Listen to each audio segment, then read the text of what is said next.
నా పేరు సిరసనొల్ల Balraj Maria, TMRPS రాష్ట్ర అధ్యక్షునిగా ఇటుకరాజు మారియా నాయకత్వంలో కొనసాగుతున్నాను. ఈరోజు ఉమ్మడి వరంగల్ జిల్లా మహిళా కమిటీ ఆధ్వర్యంలో ఈ అంబేద్కర్ సాక్షిగా వాళ్లకు మహిళా ఇన్ఛార్జిగా అధ్యక్షురాలిగా నియమించడం జరిగింది.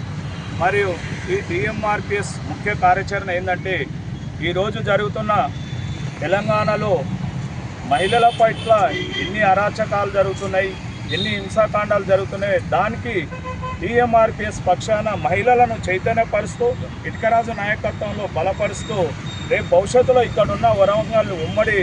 వరంగల్ జిల్లాలో ఎక్కడ ఏ ప్రాంతంలో మహిళలకు అన్యాయం జరిగినా అరాచకాలు జరిగినా తక్షణమే మా అధ్యక్షురాలు మరి ప్రసన్న గారు మా దృష్టికి తీసుకెళ్తే దాని మహిళల పట్ల మేము గట్టిగా నిలబడి వాళ్ళకు స్థానబలం కలిగించి వాళ్ళకు న్యాయం జరిగేంత వరకు టీఎంఆర్ పక్షాన పోరాటం సిద్ధపడతామని తెలియజేస్తూ, మరి భవిష్యత్తులో ఏదున్నా ఈరోజు కాంగ్రెస్ ప్రభుత్వం మహిళలకు పెద్దపీట వేస్తుంది కాబట్టి మరి మా మాదిగ మహిళలు అంతడుగు ఎక్కువ పడ్డ వాళ్ళు కాబట్టి వాళ్ళకు చైతన్యపరిచి రేపు భవిష్యత్తులో ఆర్థికంగా ఉపాధిగా ఎదిగే దశగా టీఎంఆర్పీఎస్ వాళ్ళకు ఖచ్చితంగా వెనుదండలు అందిస్తూ నిర్మాణ దిశగా కొనసాగించాలని కోరుతున్నాను.